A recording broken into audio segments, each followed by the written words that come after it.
Oh, good morning, afternoon, ladies and gentlemen. I guess depending on where you are. It's Tuesday, the 28th of May, 11:50 a.m. Mountain Time in Costa Rica, and I'm talking to my good friend Paul today. Paul, how are you? Yeah, I'm pretty well. How are you? Yeah, pretty good, man. Pretty good. How's Gulag, Canada?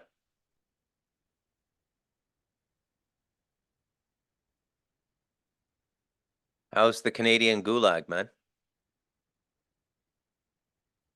Yeah, hold on, man. It's super laggy for some reason. It's probably on my end.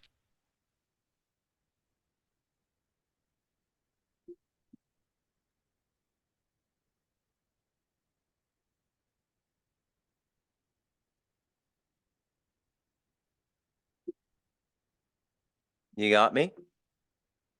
Yeah, it's just really laggy right now. It sounds like it's my computer trying to do something that I don't know what it's trying to do, but it's thinking. You seem okay now? Okay. All right, let's begin at the beginning again. My first question is, how is Gulag, Canada?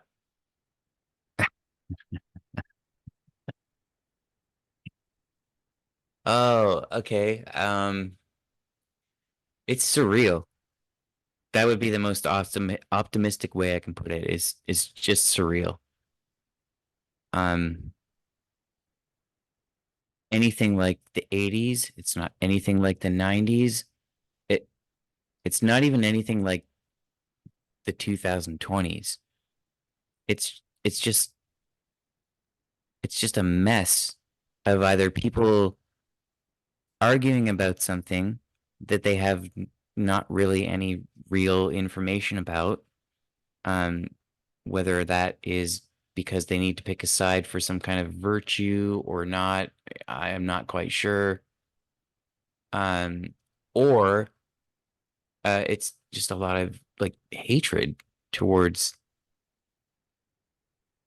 the people that are uh, not decided on what side of the fence they're on. You know what I mean? Like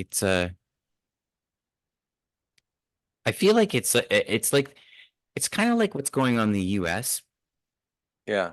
Uh, like on a grand consciousness level, but it's people don't want to talk about it as much for fear of rocking the boat, so to speak, because everybody's so like uh grasping onto what they have right now Yeah. because it's like that's I mean literally it's being taken away from us day by day, and through inflation and fear mongering and all these other kinds of things. And so people are just kind of being really cautious, I think, trying to preserve resources, Yeah. both spiritually and physically. Wow, that's about as dire a report as I could have received. Yeah. There's got to be a silver lining somewhere. I mean, I think of this as training. Yeah, I suppose that's a very healthy attitude. Yeah.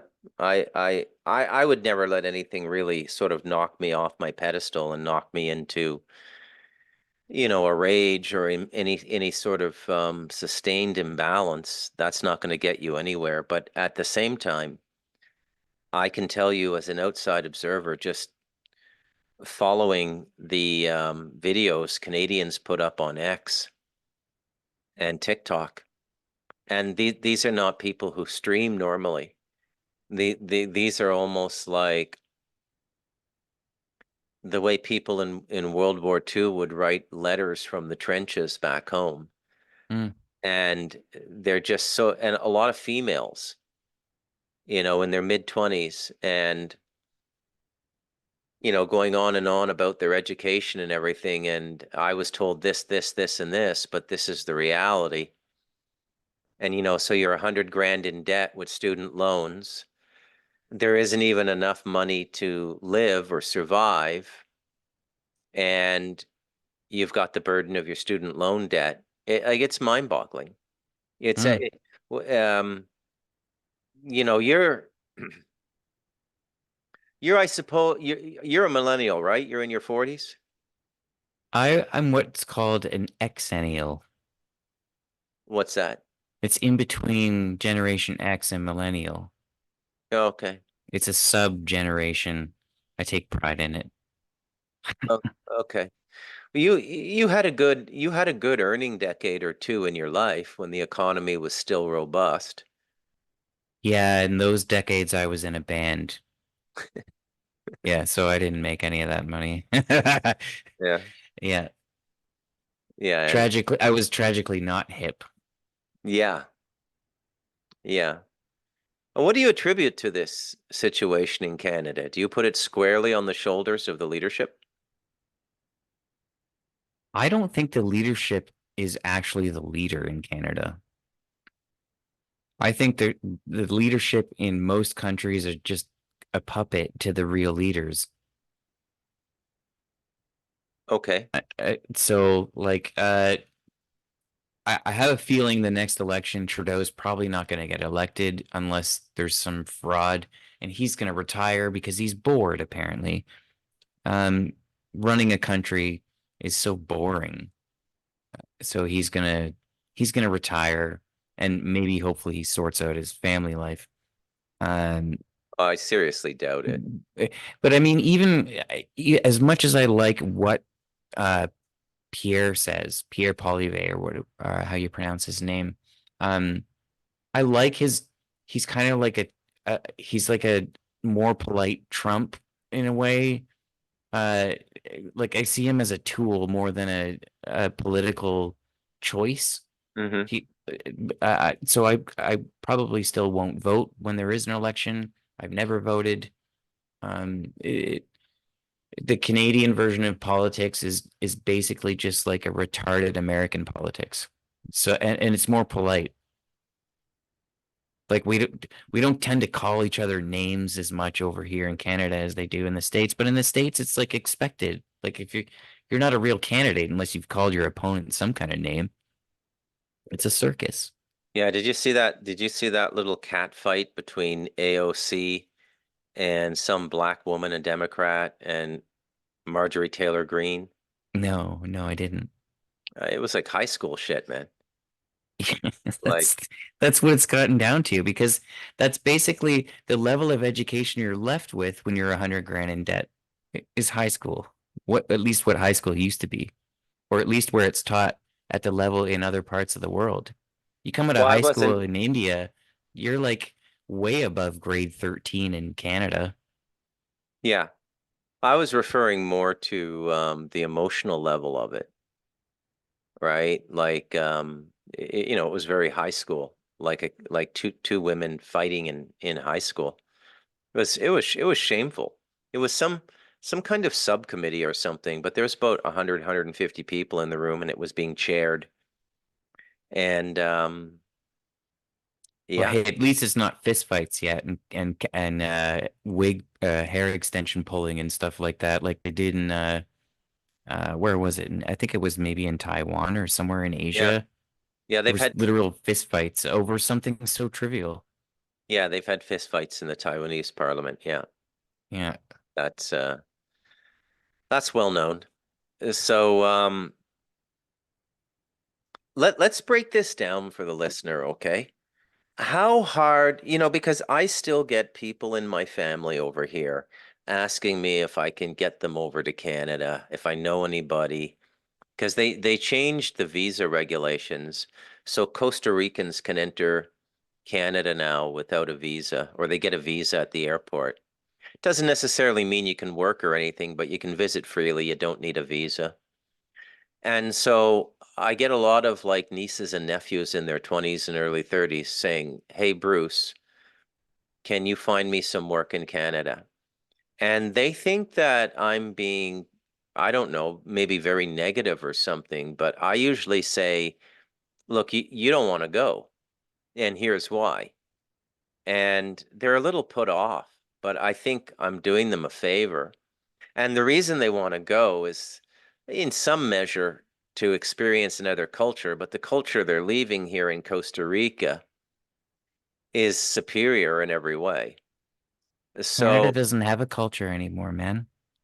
no, you just hit a really important point there. I would call Canada the closest thing in the world now to a corporate national entity. There's no feeling, it's like living in Canada is like visiting the doctor, going to the hospital or something. Right. You're It's, right. yeah, It's a cultural sterilization, really, more. It's the opposite of culture. yeah. It's everybody just living next to each other, tolerating each other, even though there's lots of grievances being stoked under the surface. Like, Tell me a little bit okay, about that. What do you mean by grievances being stoked? okay, well, let's say you're gonna move into somebody else's house. Hmm.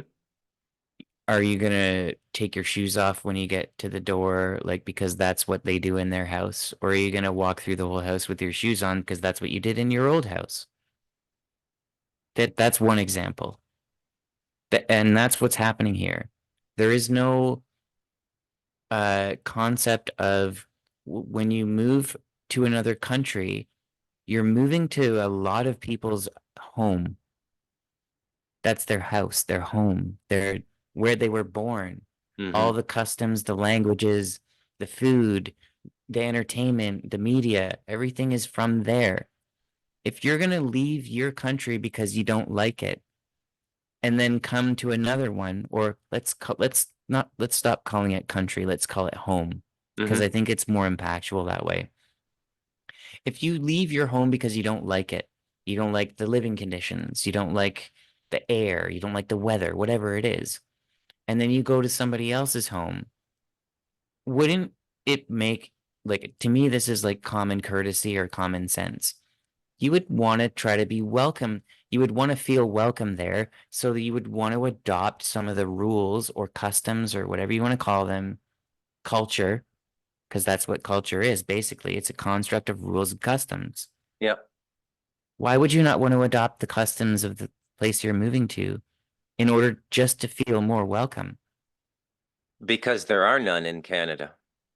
There used to be, though, but they were mainly, I would say, European customs, maybe predominantly British, Yeah, because that's what Canada is basically. It's an arm of Britain, right? yeah. Well, let's break this down.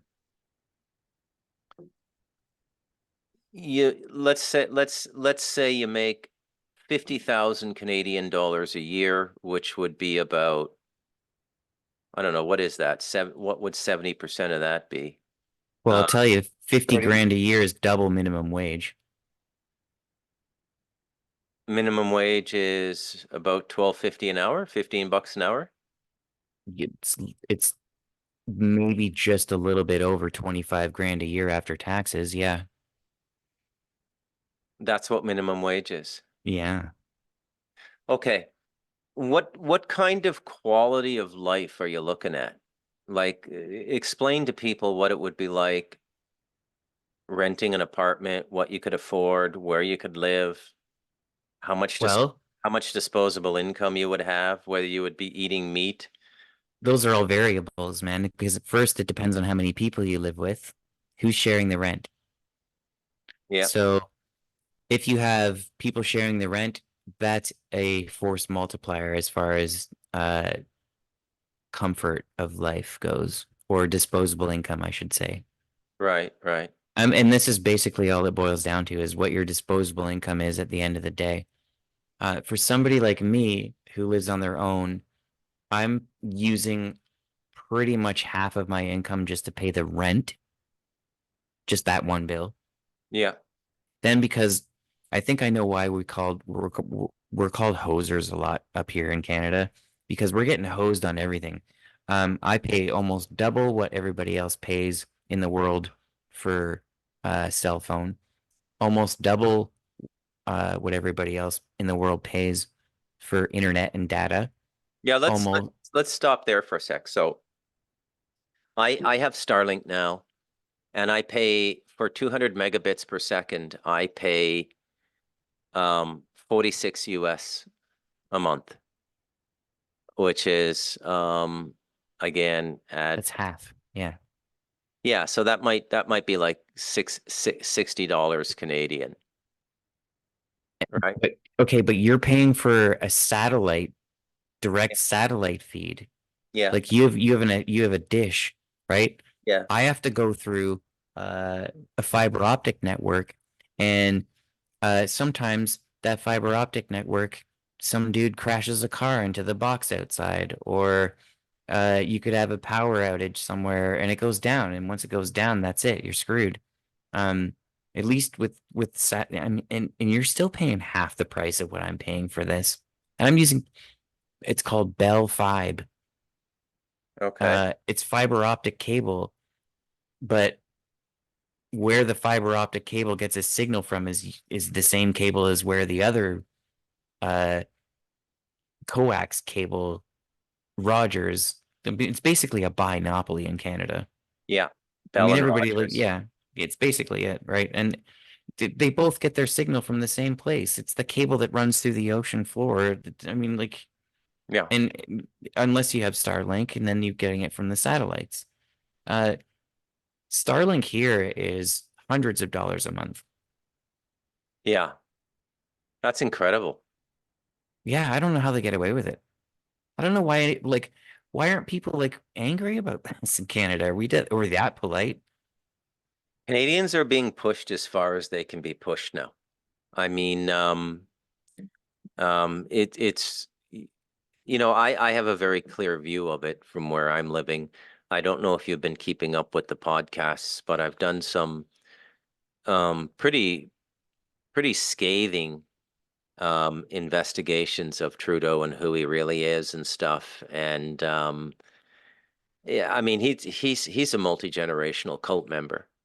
There's no doubt, right? Like he's like an Egyptian pharaoh there in Canada.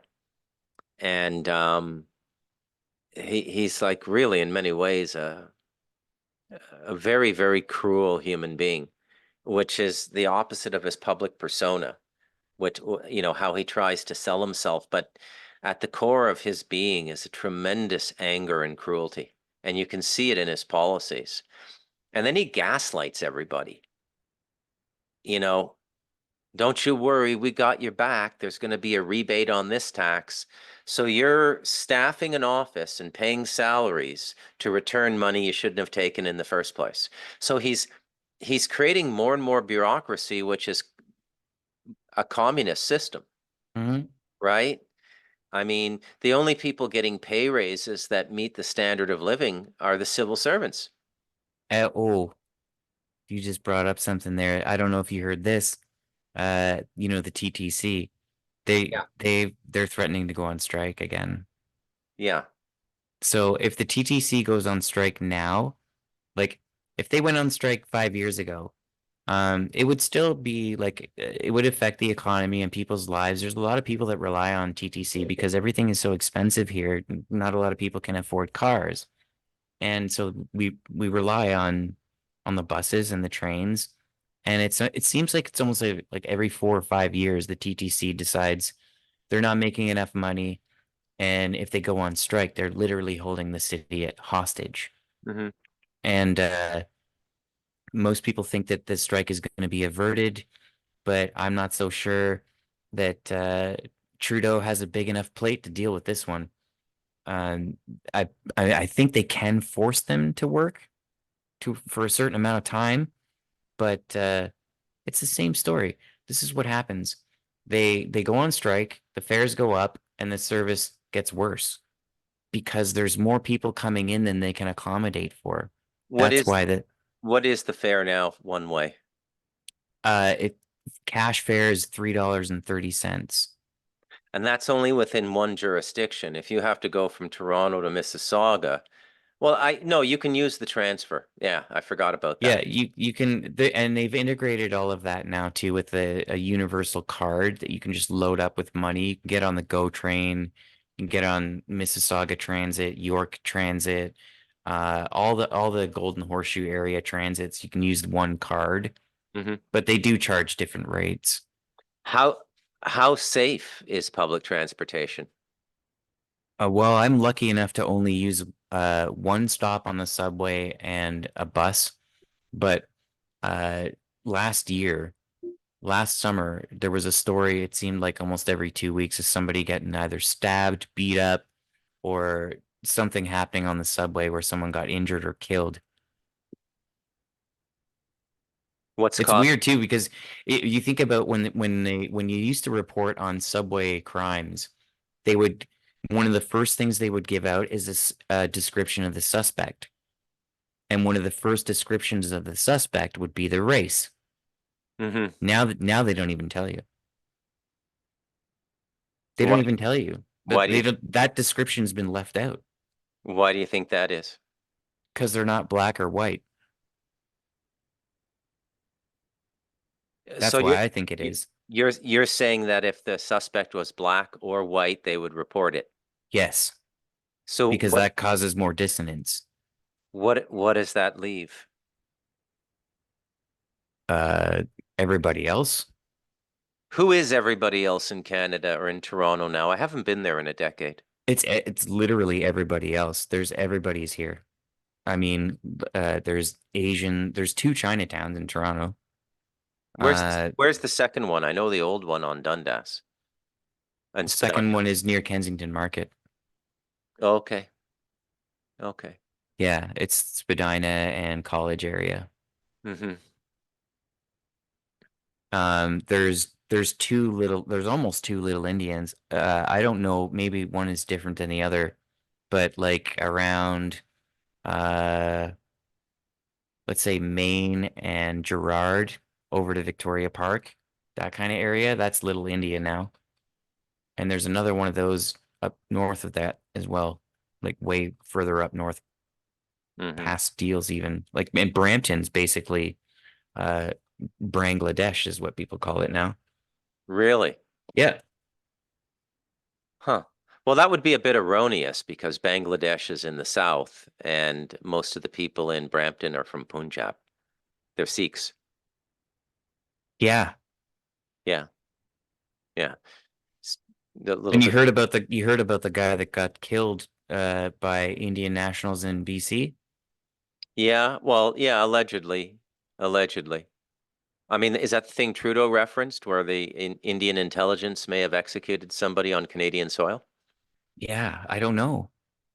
Was that a Canadian execution or was it an Indian execution? I don't know. I think Canada has been sold to China. Yeah, yeah. Yeah, I But think. Yeah. well, then what do you think about that whole Huawei executive that got actually held in Canada for I think it was over a year. Yeah, She was forget some her name. executive. Yeah. Yeah, and she was going to be extradited to the US. They got it all resolved, right? I think yeah, some money happened and then it just kind of went away. I Okay. didn't hear anything about it. Yeah. Yeah. Was that under Trump or Biden? I can't remember anymore. That was It was a number of years ago. I believe it was under Trump when that happened. Yeah. Well, But look, still Trudeau. I don't want to further depress you, but I don't think there's any solution. I think Pierre Poilievre is, I found out recently that his wife ran a company that got the contract for the nasal swabs and COVID. She made Oh mil yeah. She made millions. So she's on the inside. I mean, they're literally economizing our suffering to their benefit now. It could not be a worse circumstance. And you know what I wonder, Paul? I wonder why people just stay and take it. Man, you could go to another part of the world, get decent internet, like 50, 100 megabits per second anywhere now. Hmm. Ecuador, even a lot of expats moving to El Salvador now.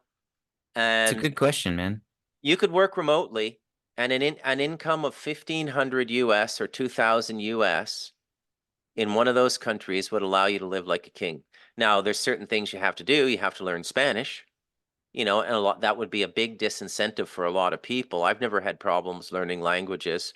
I just Well, came there's here. other things too that are Yeah, preventing people from leaving Canada. I don't know if because your dad was an economist, right? So you've yeah. probably considered this before, but I don't think I've heard you speak about it.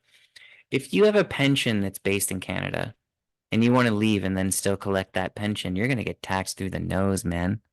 You're going to lose about a third.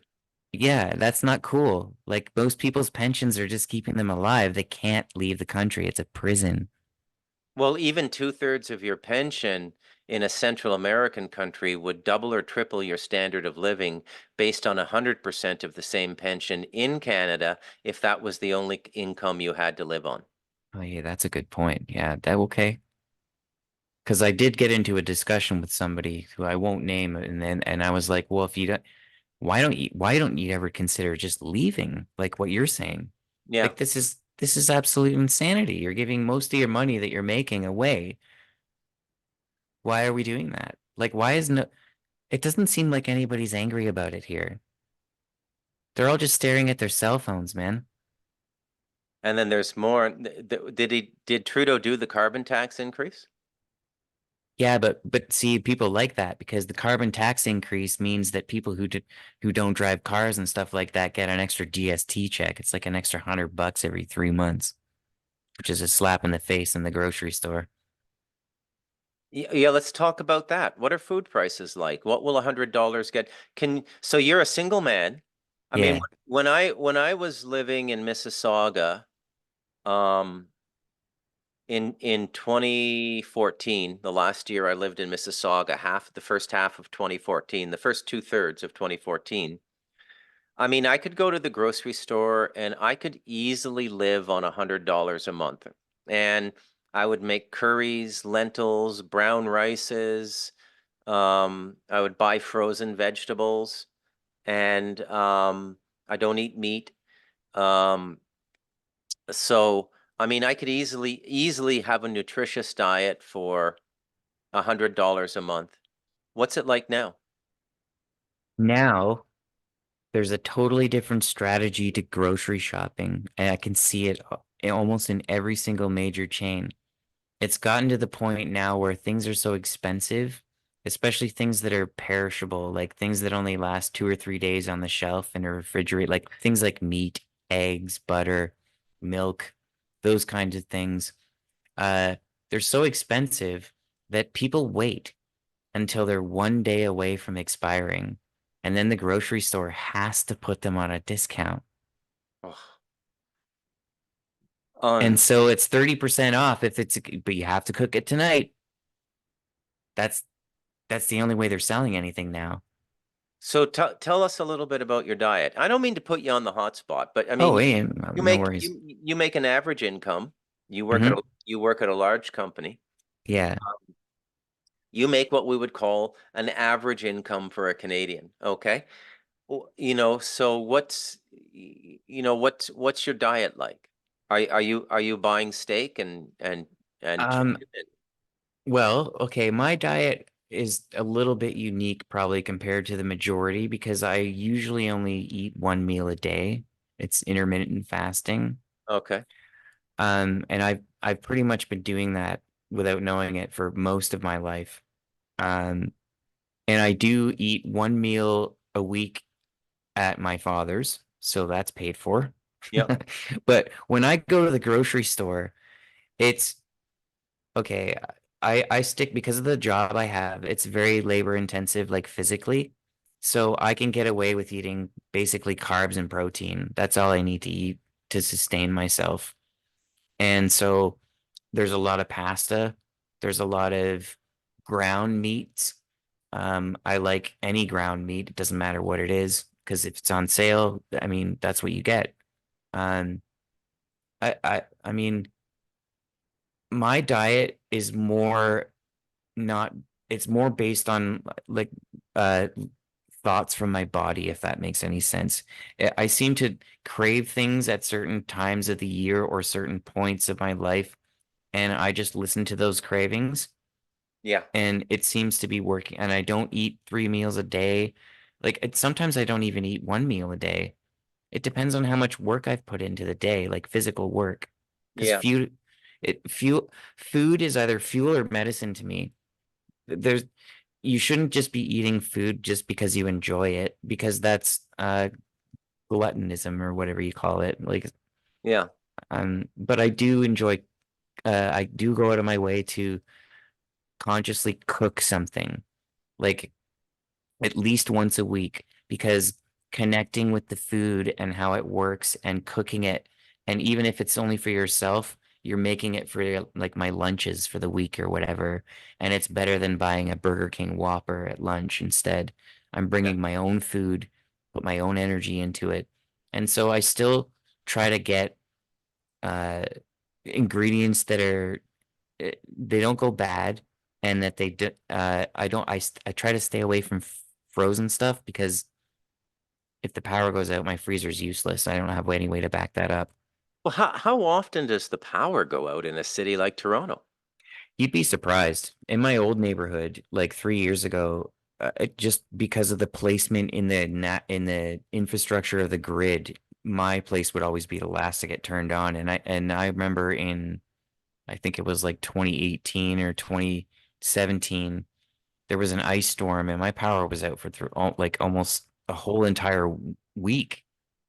Like no heat, no refrigerator, no nothing. And I had a cat and I was like, okay, I was thinking about moving because my dad's neighborhood had power and he's literally Scarborough. I Hmm. was living at East York. Yeah. So between East York and Scarborough, it took East York like 3 days longer to get power than it did for Scarborough. Yeah. So the infrastructure is old, man. It's so dilapidated and nobody knows about it. And even if people did know about it, they wouldn't care as long as they had cans of food in their cupboard. Like there's literally people waiting until you remember Chef Boyardee, Yeah. like those cans of ravioli or whatever. They used to be Yeah. like 99 cents. Yeah. Now they're like three for $10. But you Wow. think you're getting a deal because it's three for $10, right? Yeah. This is what they're doing now. You can't just buy one of anything anymore. All the sales are like two or three for whatever.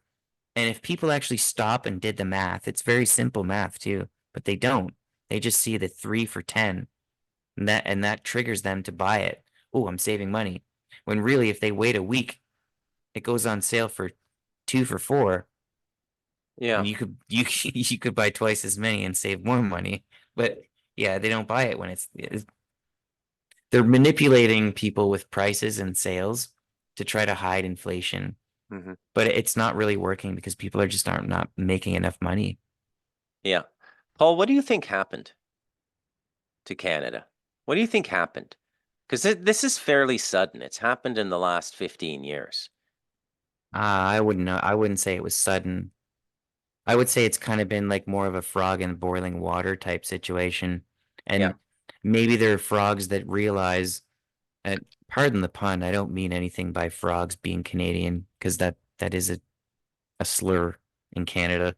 So, uh, but some frogs notice right before the water's about to boil and they're like, screw that, I'm getting out of here.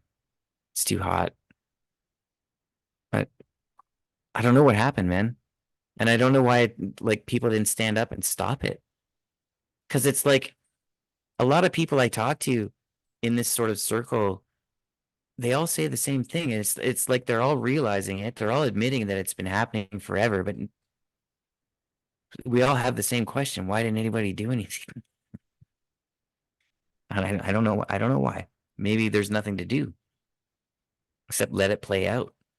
Do you think multiculturalism has something to do with it? That it's more difficult to rally people if you're all from different parts of the world and you're speaking different languages? Yeah. Isn't that the whole point of the story of Tower of Babel?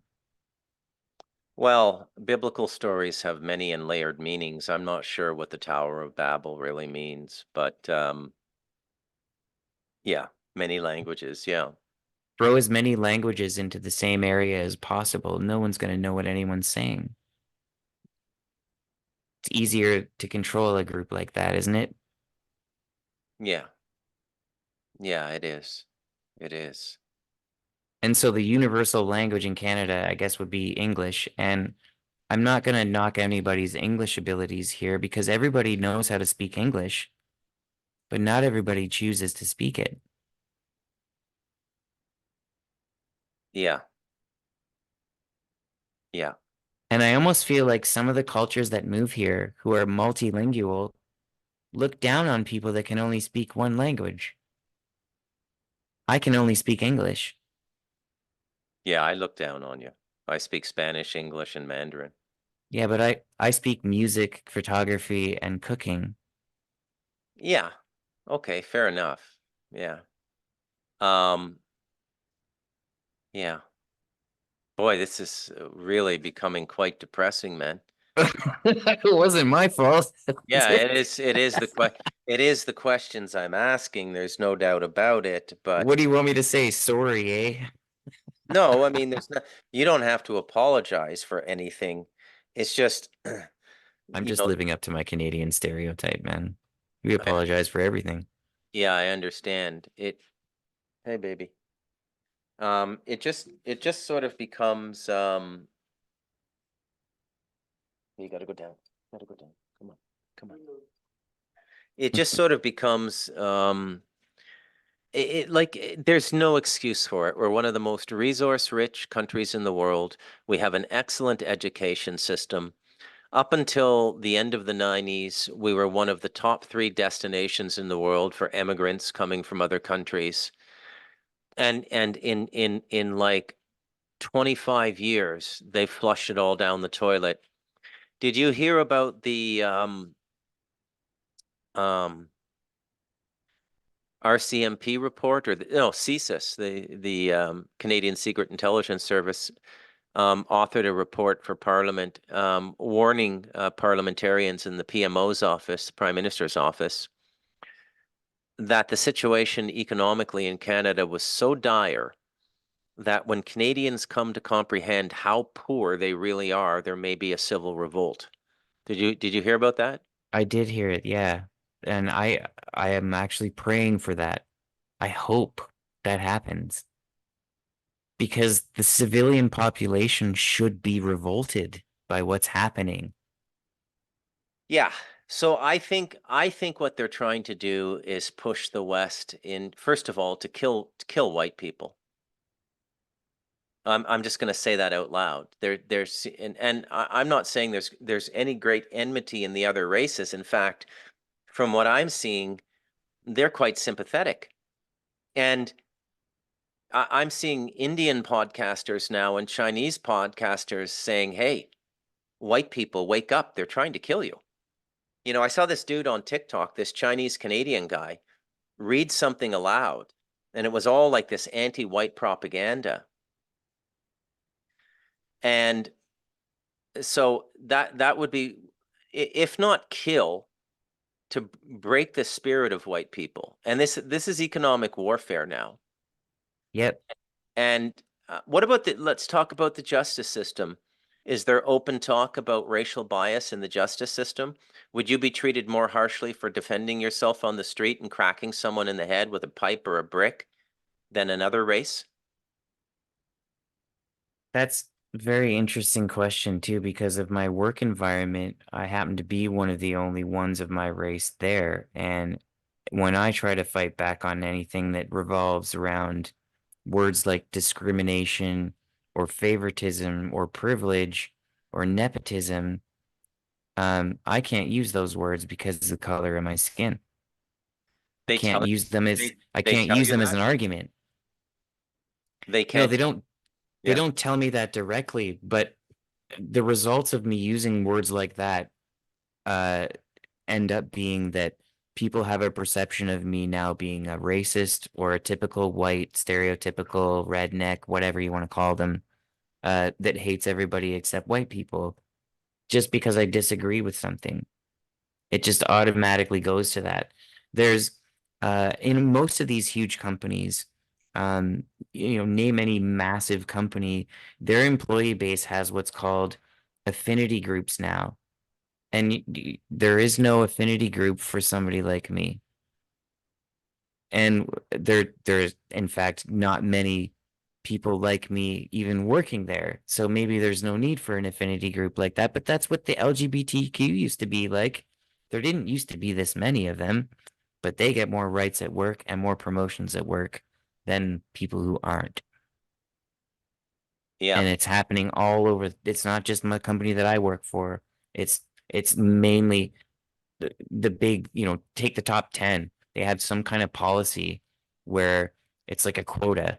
They have to have a certain amount of promotions from each affinity group, whether it's Black Lives Matter, LGBTQ, LMNOP, Asians, or uh, another one they use is veterans. So I guess the veterans kind of ties in with it because whatever most I guess veterans being a veteran now is a stereotypical white thing too, which is strange because they're the ones that end up homeless in countries like ours and the U.S.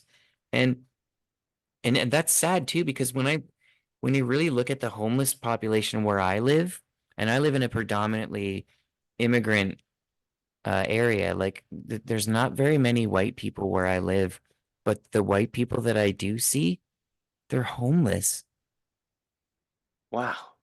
So it's like even the people that come here with an open mind, they're only seeing homeless white people.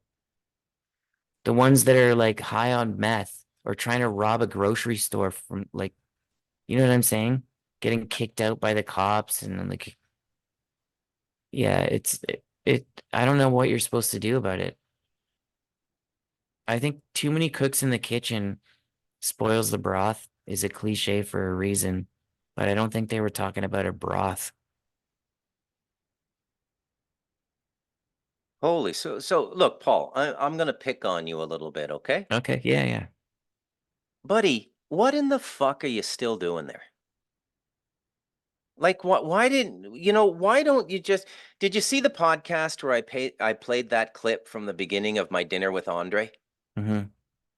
And the arbalist asks him, "Oh, you're from New York. That's interesting. Do you know many New Yorkers who talk about leaving but never leave?" Have I talked about leaving? No, I'm connecting to the previous podcast I did, and Yeah. I played a 3-minute clip from the beginning of a movie from 1981 called My Dinner with Andre. Did you see it? Dinner with Andre. No, I didn't see that one. No, Oh, okay. Don't worry about it then. But the question is, I mean, I why, heard the question.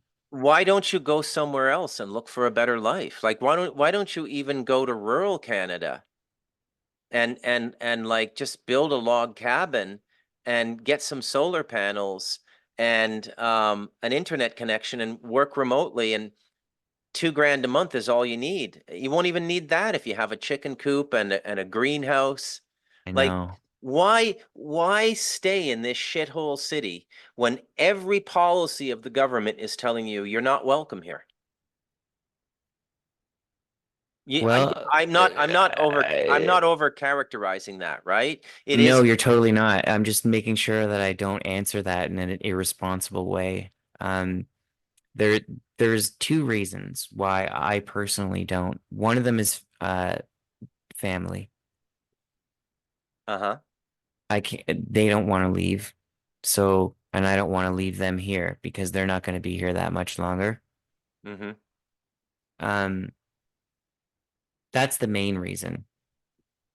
The second reason would be I haven't figured out a way to generate income remotely yet.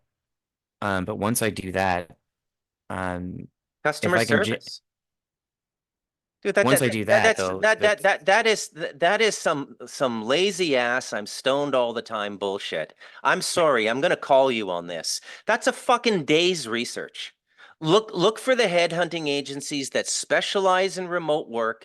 You can get see that headset you have now and the microphone you're speaking into. If you were doing that from a $300 or $400 bachelor apartment in San Jose, Costa Rica, you could do a job as a customer service rep in Canada remotely from Costa Rica or Nicaragua or El right. Salvador. Okay. I'm going to be honest with you. You just chopped $1,000 off my monthly rent though. Yeah. I'm going to be honest with you. I think one of the big problems, and I think this is why they legalized pot, is they're actually incentivizing people to narcotize themselves and to reduce the reactive capability to deal with a situation. Hmm. And I know potheads don't like to hear that, but potheads are the best conspiracy theorists in the world, except when it comes to pot. What's You a know, pothead? somebody who smokes weed every day. So what's it, somebody who drinks coffee every day? A coffee drinker. So they're not a coffee head? No, but you know what I mean. I mean, I marijuana, do. I'm marijuana just playing with greatly, you, bud. marijuana greatly affects your perception. Thank Right. goodness. Well, there you go.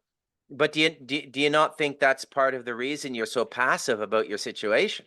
Why you're not getting angry enough and stuff like that? I think you're misreading my pacifism. Okay, all right. I think I get it. But I do agree with what you're saying about them legalizing it and making people just more passive because we're already an apologetic society anyways and a tolerant society anyways. And what better way to amplify that than to legalize cannabis? I totally agree with you. Yeah. I don't think Canadians really understand the level of evil they're dealing with Justin Trudeau. And I'm not using evil in some Bible thumping biblical nonsensical way. I mean, this motherfucker is evil to the bone. You know there are people tying him to the Picton farm now? I I don't I've never picked up on an intelligence from Justin Trudeau that would allow him to be smart enough to be evil, though, the way you've described evil to me in your books. Well, evil. That's the thing that contradicts it. Like Well, he that's the seems thing more like about a evil. puppet. So if well, no, he's not a puppet. He's an excellent sycophant. So he becomes a copy or a mirror of the people he's talking to and speaks to them in a very, very sort of direct way. Um, you know, but dude, his mission is to kill people. That's his mission at this point in history, given to him by people above him, by organizations above him. You're absolutely right. But his mission is to kill people. Okay, that's Is what it his mission? yeah. Like, do you think it's a personal mission? I think he's given marching orders and he follows them. That's the way the politicos. Another thing, why are so many people in power now absolute freaks? Like Macron with with the wife that's really a man, 15, 16 years older than him. Joe Biden and the hair sniffing and the kids and the showering with his daughter. Um, you got Trudeau with the $2.5 million non-disclosure agreement for the relationship with the 12-year-old girl while he was a teacher. So he was in his 20s or 30s. He had a 12-year-old girlfriend, you know? So How why? did people not know that? Well, because the people who work at the news agencies don't want to end up like you. They like the $140,000 a year salary at the CBC, so they keep their mouth shut.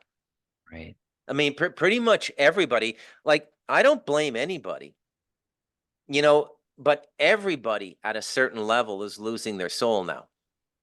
And your soul is your empathetic connection to other living things. That's one expression of it. But if you're a police officer and you have to go out and you have to crack heads, and you know it's unjust, you know the law is unjust, but you can't stop doing it because you can't do without the 120, $140,000 a year they make with overtime now. Have you noticed how much police are paid now? I mean, you go back to the 70s and 80s, being a cop was like the bottom 25% of salaries in society. In the 1970s, the joke was all the cops became corrupt because they couldn't survive on the salaries. Now you look, there was a story in the Toronto Star about like a meter maid. It's a feminine term, but in this case, it was actually a man. This is just the guy who gives parking tickets. And with overtime and everything, he made like, this is like 2018. With overtime and everything, he made like $168,000 in 1 year for writing tickets, you know? So this is why. Now, let me ask you, I don't suppose you go down to a lot of civil service offices, but are they largely non-white now? Like if you go into the Ministry of Transportation for a license renewal, or you go into Service Ontario, are you looking at all non-white faces? Are they giving the civil service jobs only to non-white people now? Uh, I would say majority, yes. But if you're white and you speak 8 languages and they happen to be the languages of the majority of the population you live in and around that one particular location, and then yeah, you're good to go. Oh, so the other languages come in handy too, eh? Yeah, which is why I think like I'm gonna start learning. I'm not sure what the dominant language is that is used at my work. It's either Punjabi, It's Punjabi. Hindi, It's or Urdu. it's Punjabi. Urdu is Pakistani. I promise you they're speaking Punjabi. Okay, So I should learn that one first. they're Sikhs, right? Some of them, well, a lot of them are Sikhs, but not all of them. But they all seem to speak the same language. Oh man, learning a language is one of the biggest intelligence boosts you can give yourself. It changes your thinking about everything because a language is not a system of communication, it's a system of thinking. And it's a direct emotional contact with the cultural fabric of a society. You understand people when you speak their language. Well, Yeah. the one And advantage I feel like they hold over me is that they can say anything they want and I won't understand a word they're saying. yeah. Whereas if I say anything I want, they'll understand most of it because they speak my language and I don't speak theirs. So here's the question for Canada though. When the white people are gone, which are the grout and the bricks for the wall of the culture, how are they going to hold the wall up? How are the Venezuelans, the Punjabis, the Cantonese, and the mainland Chinese all going to get? Are they just going to divvy the country up into various sections? Because the white culture, the European culture, is the grout between the bricks. Mm-hmm. So Yeah, what's I have a theory that a lot of the increased immigration, it's not my theory, but I've heard a few people mention this sort of similar theory, is that these people who are seeking asylum are going to be offered an ultimatum kind of thing. Like, you want citizenship? Well, we're going to war and we need soldiers. If you come to war, we'll give your family citizenship. And when you get back, you got it made in the shade. American dream. You just have to survive going to war into the meat grinder. And or they're going to recruit those same people and use them as FEMA soldiers. Like, oh, lockdown, everybody stay in your home. People in blue jumpsuits, just immigrants with guns, military age fighting men are going to be walking around the street making a living in a new country for them. It's a great job. They get you a may gun, everything. you may not be that far off, man. Hey, man, I didn't mean to give you too hard a time about the pot smoking. I know maybe that was a low blow, but It's totally not. yeah, I dude, understand it completely. I care about you. I And know that. and look, I know that I don't know if you're aware of this, but Canada has the highest per capita pot usage of any country in the world now, I know. right? And it makes you passive. It makes you non-reactive. It dumbs you down. It does for a lot of people. Yeah, and you know what? I will admit that in some cases, even in my personal experience, that is the reason why I use it for that sole purpose. Because But that's not the only reason why I use it. the reality is so depressing, you have to escape it when you're done work. No, it's not that it's a depressing thing, but the idea of being passive instead of overthinking everything and being in a constant state of anxiety or anger, the idea of being passive can help you get better rest. It can help you increase your appetite when necessary. Um, there's other things. It's not just escapism for some people. It is for most, but there is a percentage of people that it like I don't escape when I smoke pot. It's like smoking a cigarette or a cigar or having a drink. You know what I mean? It's not like I want to get fucked off my head so I can forget about everything. It's more along the lines of it opens my mind to something other than anger and frustration and anxiety. Okay, And fair enough. it, Fair enough.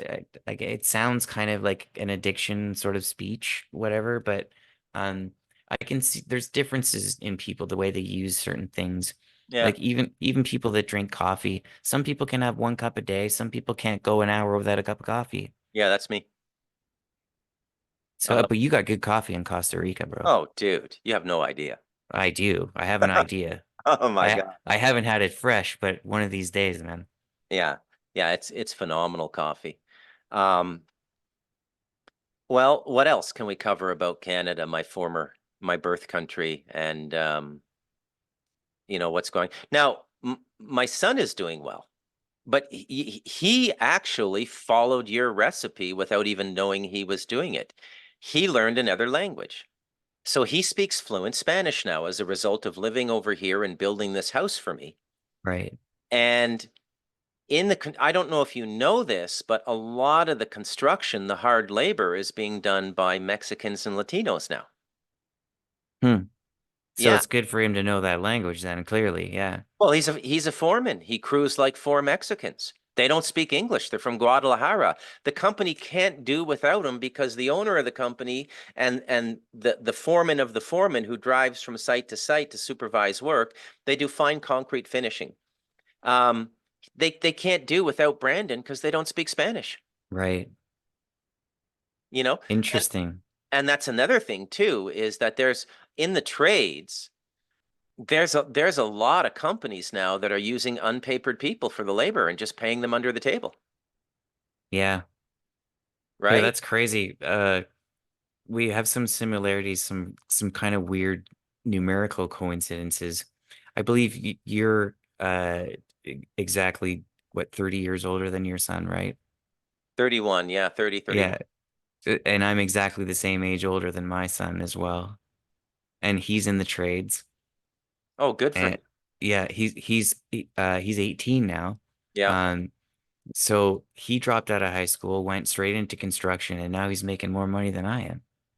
yeah, yeah. Well, my son and I, we really reasoned this out. And he wanted to follow in my footsteps and get a journalism degree. I said, no, not in your generation. And I said, being addicted to writing has been the greatest liability in my life. And I mean, I love it. I love the books I've written. I'm very proud of them, and I'm sure they'll come up in my afterlife review when I pass from here as a service I did. So I'm very happy. But if I just worried about money, I'd be, I'm a Gen Xer. I started working full time in like 97. And I mean, I think in like 2001 was my best year, and I made like $180,000 in one year because all the resources were split between Y2K and new development in the software world. And there were bidding wars for people. And I could have gone on and become a project manager and got up to $400,000 a year. And, I could have done quite well. I could have had the whole material dream of a Canadian middle class life. And I think holding to writing made me a much better person, and I gained a lot more spiritual growth in this lifetime. But materially, it hasn't helped me at all. My son and I, we had long conversations about this, and I said, look, in your generation, the thing to do is to go into the trades. He's a super strong kid too, right? We have good genetics in my family. And so he actually likes the work now. He's very proud of the fact that he gets up at 5 o'clock every morning, 5 days a week, six if there's overtime. Yep. And now the big thing in the trades is when your boss likes you, you get side jobs on the weekend. Yeah. That's what my son's been telling me about as well. He's like, Yeah, yeah, me and my boss are gonna actually start up our own business. yeah. So Because what? he likes me, he likes my work so much. So he's like, yeah, well, come under me. That's what happens when you do good work that's visible and tangible. Yeah. Is What did? people take you under their wing, Yep. and What kind of it's work does your son do? all kinds, carpentry, cement, like he's driving machines now, apparently. He's due to write it some kind of a Red Seal test in September, I think. He knows Red Seal is pretty much like it's not really that big. It like looks good on paper, but there's lots of Red Seal plumbers and Red Seal carpenters that do a shit job. Uh, it's almost like anyone can get it, but he's gonna get it anyways, and because it looks better if you're a business, right? Now, the final thing I want to bring up with you is the medical system. Have you had to go? When's the last time you saw a doctor? Could you even find a general doctor now to do checkups with? I could, yes. But if I lived in a different part of town, I'd have to wait a lot longer. And it's funny that you brought that up because you reminded me of something that I wanted to say when you were talking about Trudeau earlier about how he wants to kill people is the whole MAID thing. Yeah. You heard? Yeah. Now, apparently, if you have a mental illness, you can qualify for medical assisted death, which to me sounds like, well, you're sick. So rather, and you've decided that you don't want to be cured and you have a mental illness. So rather than try to help you, we'll make money off killing you. That's basically what it sounds like to me. So, Yeah, it's and that ties extremely in with, it's extremely disturbing. Geez, you know, even with the stuff I cover in my podcast as I go through The Devil in Us, this has to be the most depressing podcast I've done in a month. Dude, that's awesome. I I just it's If so you, it I anytime you ever get too happy, man, just call me. yeah, no, dude, I mean talking to you is like talking to someone in the Soviet Union in like 1988 from their apartment in Moscow or something. Yes, well, next time you call, I'll try to work on my Russian accent. There you go.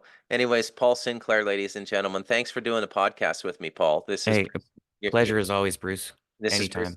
Bruce McDonald, and it has been the Talamanca Review.